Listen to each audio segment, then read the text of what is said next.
नमो अरिहन्ताणम् ॐ नमो सिद्धिसिद्धाय ॐ नमो आयर्याय ॐ नमो उवजाय ॐ नमो लोय यस्य स्वयं स्वभावाप्ति रभावे कृतसनकर्मणां तस्मै संज्ञानरूपाय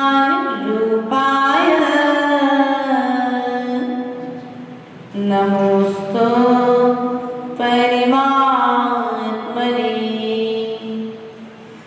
गुरुवापान्तिनो नित्यं ज्ञानदैशननायका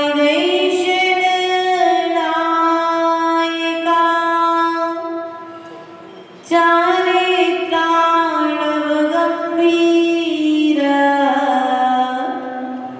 मोक्षमार्गोपदेशिका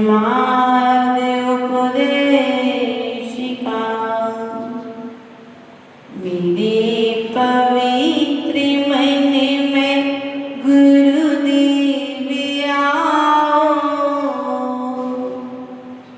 मैं शास्त्र वाचन करूं प्रतिभा जगाओ अरिहंत भासित सभी शुद्ध देवताओं क्या बोलना अब मुझे तुम ही बताओ क्या बोलना अब मुझे तुम ही बताओ। बोले अनंतानंद सिद्ध परमेष्टि भगवान की प्रथम तीर्थेश्वर देवादिदेव आदिनाथ भगवान की देवादिदेव मूलनायक शांतिनाथ भगवान की देवादिदेव शासनायक भगवान महावीर स्वामी की आचार्य भगवंत कुंद कुंद स्वामी की आचार्य भगवंत पूज्यपाद स्वामी की आचार्य भगवंत विराग सागर जी विशुद्ध सागर जी महाराज की मम दीक्षा शिक्षा दाता संयम प्राण प्रदाता आचार्य गुरुवर स्वामी विभव सागर जी महाराज की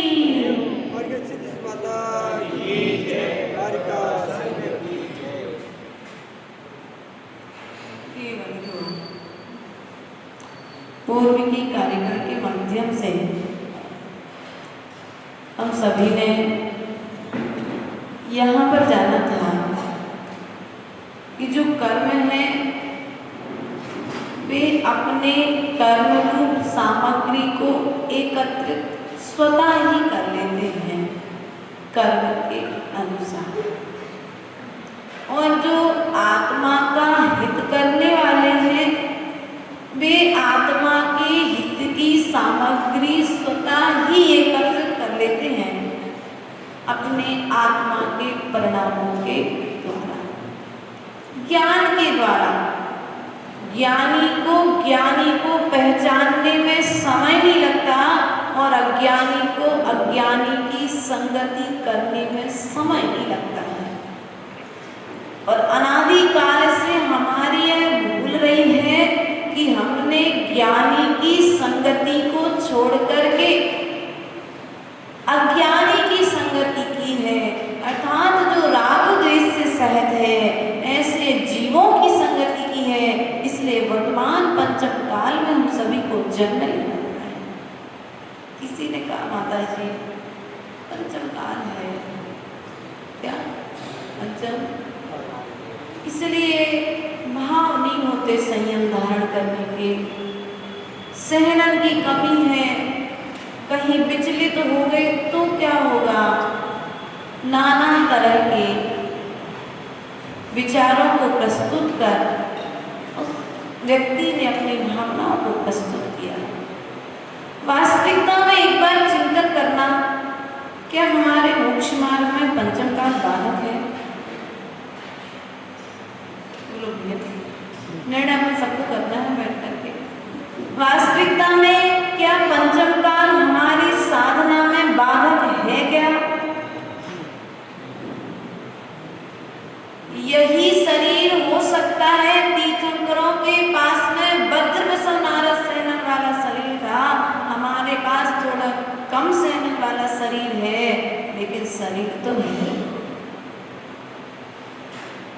थोड़ा उनके पास में केवल ज्ञान प्राप्त करने की शक्ति थी, जन्म के साथ उनके पास में 3 ज्ञान थे, लेकिन हमारे पास में जो 2 ज्ञान हैं वे ज्ञान सम्यक हैं कि मिथ्या।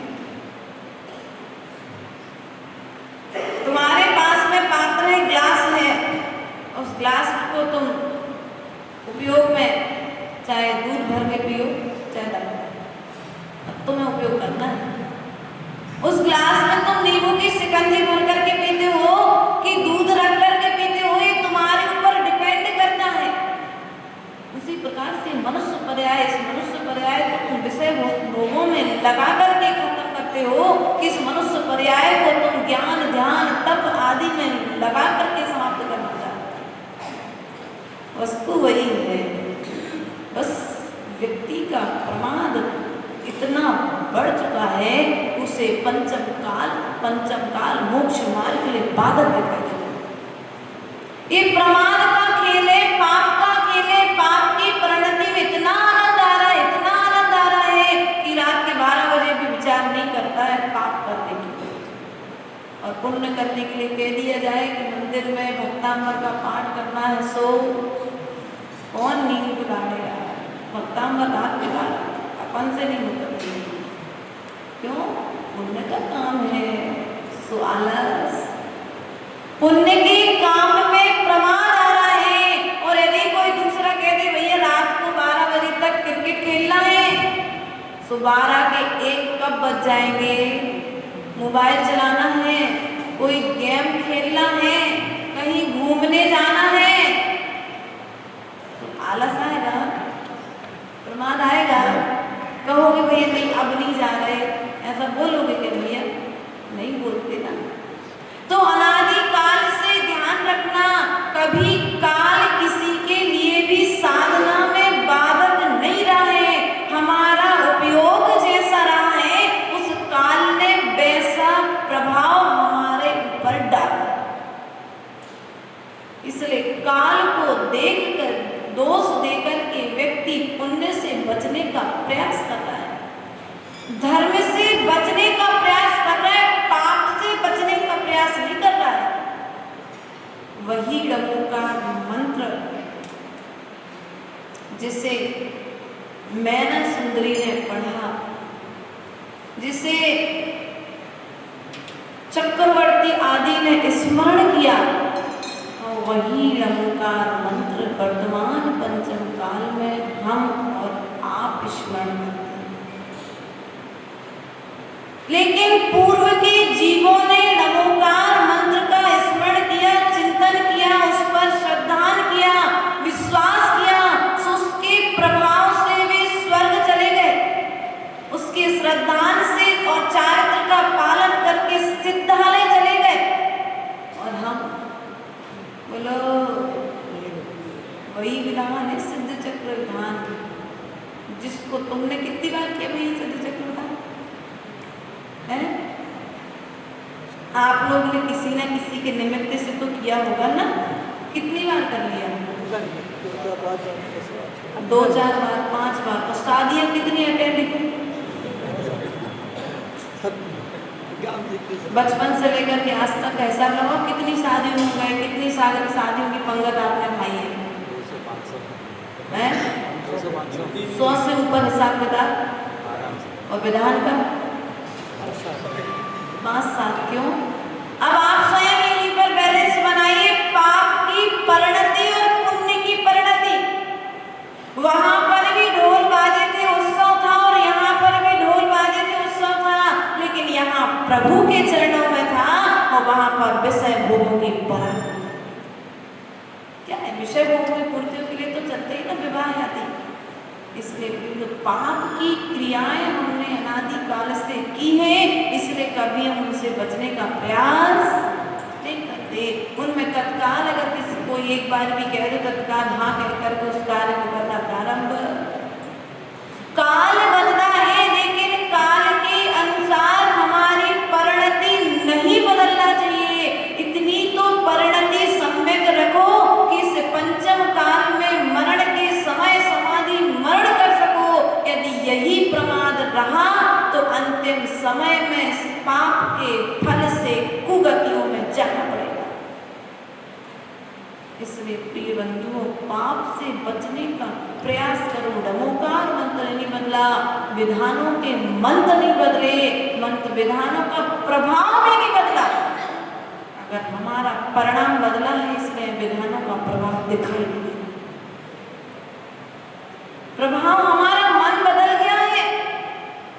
हम तत्काल एलोपैथिक औषधि, तत्काल इलाज, हम उस रोग को जड़ से शांत नहीं कर रहे हैं। तत्काल दबाने का प्रयास। एलोपैथिक दवाई और आयुर्वेदिक दवाई की तरह है धर्म। एलोपैथिक दवाई मिथ्यात्व का प्रतीक है और आयुर्वेदिक दवाई सम्यक्त्व का प्रतीक है। क्या बोलो तो? एलोपैथिक दवाई मिथ्यात्व का प्रतीक है और सम्यक और आयुर्वेदिक दवाई सम्यक्त्व का प्रतीक है। अर्थात जिनेंद्र भगवान की भक्ति करने से हो सकता है तुम्हारा कोई जटिल कर्म धीरे धीरे शांत हो, लेकिन शांत होगा तो ऐसा शांत होगा कि फिर कभी उदय में आएगा। और एलोपैथिक दवाई क्या करती है? तत्काल गोली लो रिलीफ, तत्काल आराम। क्या हुआ? रोग ठीक नहीं हुआ है, रोग दब गया उतने समय के लिए, लेकिन पुनः वापस। और एक बार यदि तुमने आयुर्वेदिक औषधि ले ली, वो रोग जड़ से समाप्त। उसी प्रकार से जिनेंद्र भगवान की भक्ति तुम निरंतर करते रहो, निरंतर करते रहो। तुम्हें लग रहा है आज प्रभाव नहीं दिख रहा है, लेकिन वो धीरे धीरे भीतर में कहीं ना कहीं परिवर्तन, कहीं ना कहीं सुधार। बूंद बूंद से जब घड़ा भरता है ना, तो एकदम से दिखाई नहीं देता घड़ा, लेकिन निश्चित है घंटे 2 घंटे 12 घंटे के परिश्रम के बाद एक एक बूंद से वो घड़ा भर जाता है। इसलिए प्रिय बंधुओं, आचार्य भगवान कहते हैं अनादिकालीन इस मिथ्या मान्यता का हमें त्याग करना पड़ेगा। जब तक इस मिथ्या मान्यता का त्याग नहीं होगा, तब तक सम्यक्त्व की ओर अग्रसर होने के परिणाम नहीं होंगे, क्योंकि भीतर में प्रमाद बैठा है काल का बहाना लेकर के। अरे सहनम नहीं है माता जी, पाँव हाथ में शक्ति नहीं है। अरे भैया विचार तो करो, तुमसे अच्छा तो उत्तरेय जगति का जीव है जिसने गुरु की बात मान करके रात्रि भोजन का त्याग कर दिया। तुमसे श्रेष्ठ तो वो नाग नागिन का जोड़ा है जिन्होंने जलते समय अंतिम समय में पंच परमेष्टि के ऊपर श्रद्धान कर लिया। तुमसे अच्छा तो वह बैल है जिसे अंतिम समय में डमोकार मंत्र मिला, उसके प्रभाव से वह देव हुआ और फिर आगे आकर के कौन बना? सुग्रीव। कौन बना था? और डमोकार मंत्र सुनाने वाला वह पद्म रूपी शेख आकर के राम बना है। ऐसे पदम प्राण के उदाहरण अपने ग्रंथों में मिलते हैं। इसलिए प्रिय बंधुओं, यदि आत्मा की ओर अग्रसर होना है तो पहले यह विचार करो कि हमारे जो पूर्व महापुरुष हुए हैं उन्होंने गृहस्थ जीवन में होकर के मोक्ष मार्ग को कैसे प्रारंभ किया है। सीधा द्रव्यानी योग की ओर जाओगे तो आत्मा ही आत्मा कहते रह जाओगे और अंतिम समय में आत्मा भी जब भूख लगेगी, प्यास लगेगी, तो आत्मा कहेगा कोई तो गुस्सा। और अगर आपको कोई कह देगा कि देखो वो त्रिंश गति का जीव स्वान जिसे ब्राह्मणों ने मार दिया, उसे बहुत इतना मारा कि अधमरा हो गया वो, तो जीवनधर कुमार ने उसे देखो कारण सुनाया था। अब कोई तो मेरे संबोधन देगा तो परिणामों में निर्बलता, परिणामों में स्थिरता आएगी कि नहीं आएगी। और कोई कह दे भैया शरीर अलग है, आत्मा और शरीर के लिए बहुत गहरे संस्कार चाहिए। आज व्यक्ति ज्ञान की ओर तो भाग रहा है लेकिन चारित्र की ओर बोलो। और पहले का व्यक्ति जो था पूर्व में, पहले के व्यक्ति के पास ज्ञान कम था लेकिन चारित्र बहुत था, श्रावक हो या साधु हो। और आज स्थिति है ज्ञान की ओर सबकी दृष्टि है लेकिन चारित्र की ओर। रात में भोजन चल रहा है, रात में पानी चल रहा है और पढ़ क्या रहा है बढ़िया समय सा द्रव्यानियों कर्णानियों, अरे बड़े बड़े ग्रंथ पढ़ रहे, पढ़ने में बुराई नहीं है लेकिन जब बड़े ग्रंथों को खोलो तो उन बड़े ग्रंथों के साथ उनकी महिमा के साथ उतना त्याग होना जरूरी है। इसलिए प्रिय बंधुओं प्रयास करो, महानता को प्राप्त करना है तो महान गुणों की प्राप्ति के लिए हमें पहले महान गुणों को प्रकट करना पड़ेगा, आचरण को प्रकट करना पड़ेगा। डरने से काम होने वाला, बोलो बुखार आ जाए और डॉक्टर कहे कि भैया इंजेक्शन लगाना पड़ेगा और आपको डर लगता हो, क्या करोगे फिर? कितने लोगों को इंजेक्शन से डर लगता है? अब तो नहीं लगता होगा, सबके बाल सफेद हो गए लगभग, अभी भी लगता है, बचपन से लगना चालू हो जाता है, धीरे धीरे कम हो जाता है, मालूम पड़ जाता है इसलिए हमारा इतनी चीज़ मेरा कुछ नहीं कर सकती है। लेकिन डर लगता है कि नहीं लगता है? लेकिन एक दिन वो अभ्यास भी, वो सुई का अभ्यास भी भूल जाता है ना। लेकिन सुई लगवाओगे तभी रोग ठीक होता है। पहले तो ऐसा चलता था सिस्टम, 3 इंजेक्शन लगाओ रोग से मुक्ति पाओ, कोई डॉक्टर 2-3 दिन की दवाई दे। आज क्या है, अरे 2-3 दिन 5 दिन 7 दिन में कुछ नहीं होता, 25 दिन की सीधी थोक में दवाई की। फिर मेडिकल भी तो चलाना है उन्हें, डॉक्टर को आधी फीस तो मेडिकल वालों का दोनों का रहता है आपस में, तो वो भी तो चलाना है। इसलिए प्रिय बंधु प्रयास करो कि जैसे तुम्हें डॉक्टर की सुई पर विश्वास है कि वो सुई लगेगी तभी तुम्हारा रोग ठीक होगा, ऐसे हमारे भगवान की वाणी पर विश्वास रखो कि जब तक इस वाणी का आचरण नहीं होगा तब तक तुम्हारा जन्म जरा और मरण का रोग ठीक होने वाला नहीं है। इसी क्रम को आगे बढ़ाते हुए आचार्य भगवंत कारिका नंबर 32 के माध्यम से आज आत्मा का उपकार करने की बात कही है। किसका उपकार करने की? तुमने किस किस का उपकार किया आज तक है?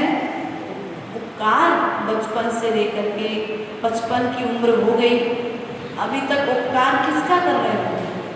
बोलो। शरीर का, शरीर वालों का। आत्मा का उपकार किया क्या? कब करोगे?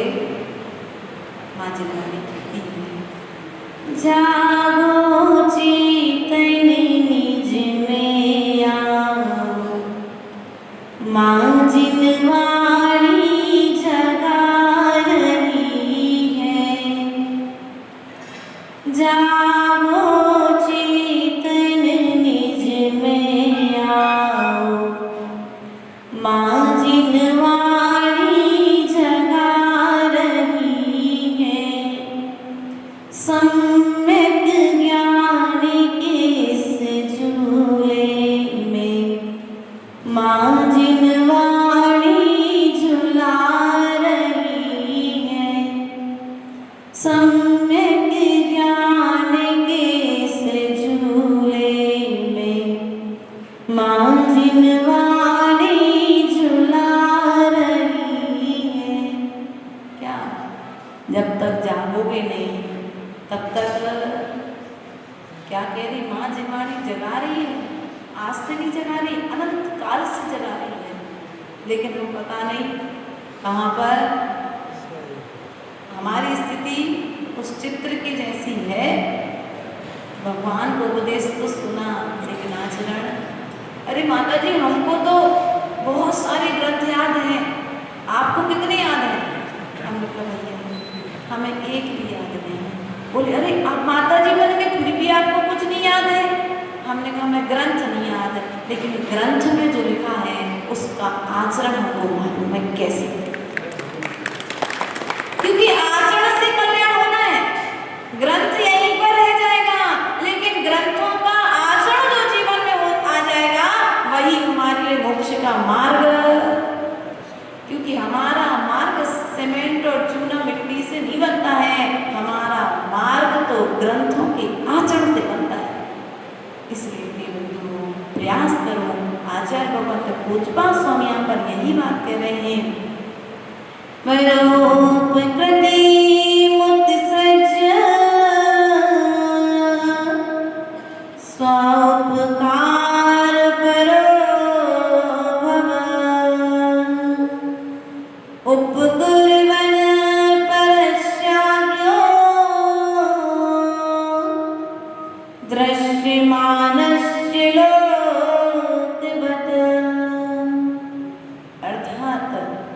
इस जगत की तरह, क्या कहते हैं लोक इस जगत की तरह अज्ञानी जीव परस्पर अर्थात पर का उपकार करता हुआ पाया जाता है। ये अनादिकाल से प्रवृत्ति रही इस लोक के जीवों की। अगर आपके घर में आग लग जाए और पड़ोसी के घर में भी आग लग जाए तो किसके घर की आग बुझाओगे? नहीं, पड़ोसी के घर की, वो बेचारा बर्बाद हो जाएगा। ऐसे करते क्या आप लोग? अरे मौन हो गए। हमें कभी कभी तो ऐसा लगता है तुम लोग सामायिक करने तो नहीं बैठ गए कि एक प्रवचन के बीच में आध घंटा के लिए 2 4 5 माला तो हो ही जाएंगी, हाथ से कर लो, माला तो दिखती है तो पड़ोसी टोक देगा। ऐसा तो नहीं करते आप लोग। मैंने आपसे ऐसा पूछा कि आपके घर में और आपके पड़ोसी घर में आग लग जाए और लग गई तो क्या करोगे? वो पानी बुझाने डालने वाली मशीन आएगी तो सबसे पहले कहाँ घुमाओगे? पड़ोसी घर की तरफ? नहीं, वो बेचारा बर्बाद हो जाएगा, उसकी जिंदगी उसने मेहनत की कमाई है। अपना तो क्या अपन कर लेंगे, अपना तो जीवन बहुत बड़ा है, उसके छोटे छोटे बच्चे हैं, बूढ़े माँ बाप, तो कौन करेगा? तो पहले आप क्या करो? अरे अपन लोग ऐसे तो करते ही हैं कि अपनी तो बहुत बड़ी जिंदगी है, बच्चे का भला हो जाए, पत्नी का भला हो जाए, माता पिता का भला हो जाए, और समाज में जितना हो सकता है जिसको जितनी अच्छी सलाह दे सकते हैं तो सबका भला कर दें, लेकिन अपना भला, अभी उम्र बहुत बड़ी है, अपना तो अपन ऐसे सोचते कि नहीं सोचते आप लोग? अपना तो अपन कर लेंगे, लेकिन ज्ञानी जीव ऐसा नहीं करता है। ज्ञानी जीव स्वा का उपकार करता है, और स्वा का उपकार स्वयं का उपकार करते हुए यदि किसी का उपकार हो जाए तो ठीक, नहीं हो जाए तो किसी का ठेका लेंगे। और आप लोग क्या करते हो? अपना छोड़ सबका ठेका लेंगे। क्या? अपना छोड़ के पूरे परिवार का, पूरे रिश्तेदारों का, पूरे समाज का, और यदि बन जाए तो प्रधानमंत्री और राष्ट्रपति का पद मिल जाए तो पूरे देश का ठेका। अरे भैया, किसी का कल्याण करने से किसी का कल्याण होने वाला नहीं है। हम तो मात्र वर्तमान में निमित्त मात्र हैं, सामने वाले का उपादान मजबूत है, सो थोड़ा सा निमित्त मिला और कल्याण की दृष्टि अग्रसर हो गया। इसलिए हमें भी ये मान्यता को अपने जीवन में धारण करना चाहिए, क्योंकि हमारे जो महापुरुष वर्तमान में हुए हैं, आचार्य परमेष्ठी जो हुए हैं, उन सभी ने क्या किया?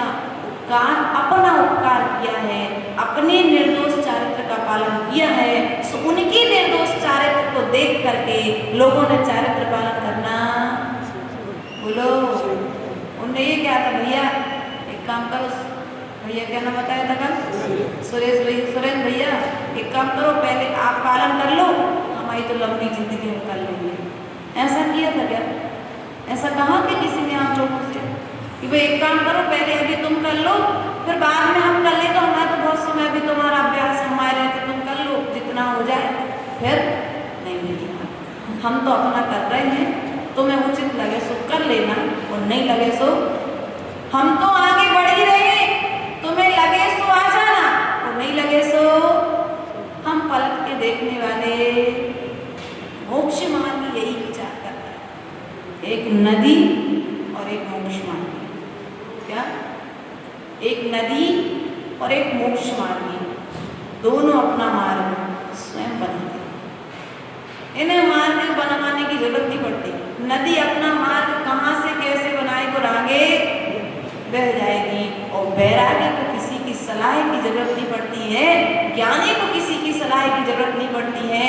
वह ज्ञान के फल को, चारित्र को प्राप्त करने के लिए अपना मार्ग स्वयं बना लेता है। एक समय की बात है, एक नगर के राजा को मुनिराज का संबोधन सुनकर के बैराग आया। मुनिराज ने कहा कि अब आपको बैराग आया है तो दीक्षा ले लो। बोले हाँ बिल्कुल दीक्षा तो लेनी है, लेकिन मैं एक बार महल में जाकर के रानी को कह के आ जाता हूँ। राजा गया महल में और रानी से बोला मुझे बैराग आ रहा है और नगर में उद्यान में विराजमान मुनिराज से मैं दीक्षा लेना चाहता हूँ, तो आप मुझे स्वीकृति दे दो। तो रानी ने कहा रुको मैं भी आती हूँ। और रानी राजा को वहाँ छोड़ करके स्वयं कक्ष में गई, संन्यास का भेष धारण किया, केश लॉन्च किया और आरिका माता जी के पास दीक्षा ली। बोले अरे ये क्या? बोले जिसको बैराग आता है वो कभी किसी से पूछता नहीं है। क्या? अगर आपको बैराग आया है तो आपको पूछने की जरूरत नहीं है, लेकिन जिसको बैराग का ढोंग करना है, ढोंग सबसे नाटक दिखावा, वो इनसे पूछेगा उनसे पूछेगा, उनसे सलाह लेगा उनसे सलाह लेगा और गई भैंस पानी में बहुत जल्दी चली जाती है। अपन सबकी भी यही हालत है, सबसे सलाह लेते लेते नियम लेना भूल जाते हैं और जाके तो जैसे जिंदगी चल रही थी वैसे की वैसे। इसलिए बंधु ध्यान रखो, परोकृति मुसृज्य स्वोपकार परो भव। अर्थात जो पर के उपकार करने को त्याग करके अपने उपकार करने में तत्पर होता है, दिखाई देता है, वही जीव अपना कल्याण करके संसार से छूट जाता है। और जो पर का उपकार करते रहता है, जो पर का उपकार करते रहता है, वो अपना उपकार कभी नहीं कर पाता है। बहुत सारे कथानक ग्रंथों में आए हैं, आपने भी इस विषय में बहुत सारे प्रवचन मुनिराजों के श्रीमुख से सुने हैं, माता जी के श्रीमुख से सुने हैं, लेकिन करना क्या है ये निर्णय कब करोगे? निर्णय की कोई एक उम्र रखी आपने? नहीं रखी। 2012 का चातुर्मास आचार्य गुरुदेव का जयपुर में हुआ और जयपुर में 28 साल के भैया सौरभ भैया, उन्होंने आचार्य गुरुदेव की पिच्छी प्राप्त करने का सौभाग्य प्राप्त किया और 28 साल की उम्र में 28 दिन का ब्रह्मचर्य व्रत ले लिए, आजीवन पिच्छी पिता। आज उनके 2 बच्चे हैं, 3 बच्चे लगभग, और उन्होंने उसी समय संकल्प लिया 60 वर्ष की उम्र में हम दीक्षा ले। आज लगभग 10, 12, 15 साल हो गए उस घटना को। धीरे धीरे वो अपने उसी लक्ष्य की ओर आगे बढ़ते चले, क्योंकि पक्का है कि मुझे 60 साल की उम्र में घर छोड़ना है। तो 60 साल की उम्र में जब घर छोड़ना है तो पूर्व से वैसी तैयारी, पत्नी को भी वैसा मोटिवेट करके रखा, बच्चों को भी वैसा मोटिवेट करके रखा है। और जहाँ वो कार्य करते हैं, क्या बोलते स्पीकर्स होते हैं ना, कुछ आजकल मोटिवेशनल स्पीकर, उनका बहुत बड़ा जयपुर में है, तो वो है, तो छोड़ने में समय नहीं लगेगा, क्योंकि लक्ष्य एक हो चुका है कि मुझे निकलना है, एक दिन दीक्षा लेना है, मेरा संकल्प है 60 वर्ष की उम्र तक मुझे दीक्षा। आप लोगों ने उम्र का निर्धारण, दीक्षा तो लेना है, चाहे खाट पर पड़े पड़े ले या माथ पर चलते चलते। तो खाट पर पड़े पड़े मिल जाए तो ज़्यादा अच्छी है। हाँ, सबकी स्थिति यही है ना। खाट पर पड़े पड़े मिल जाए, कुछ नहीं करना पड़ेगा, सामायिक करना पड़ेगा, ना प्रतिकोण करना पड़ेगा, ना भोजन का त्याग करना पड़ेगा, ना केस लॉन्च करना पड़ेगा, ना पैदल चलना पड़ेगा, ना प्रवचन करने पड़ेंगे। बढ़िया आराम से अंतिम समय में कह देंगे हमें नमोकार मंत्र सुनाने के लिए कोई आ जाए, सो बढ़िया समाधि में रहना, भूल में मत रहना।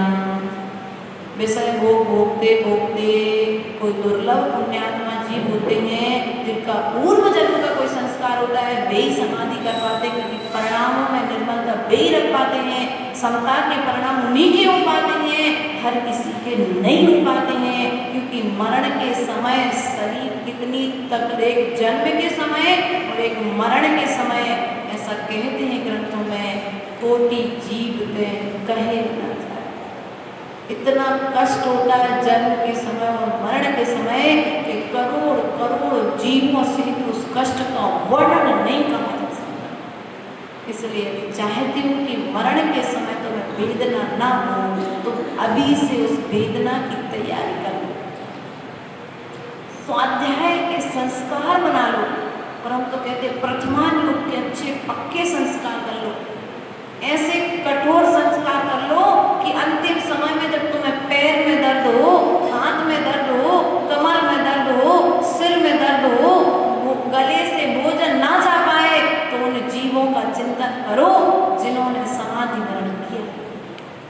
वे मुनिराज देखो, सैनिक चरित्र में शमशान घाट में गए थे साधना करने के लिए, और किसी तांत्रिक ने उन्हें सौ समझ करके, पुतला समझ करके उनके सिर पर अग्नि जला दी। संस्कार मजबूत थे, तो साधना से चित्त नहीं हुए।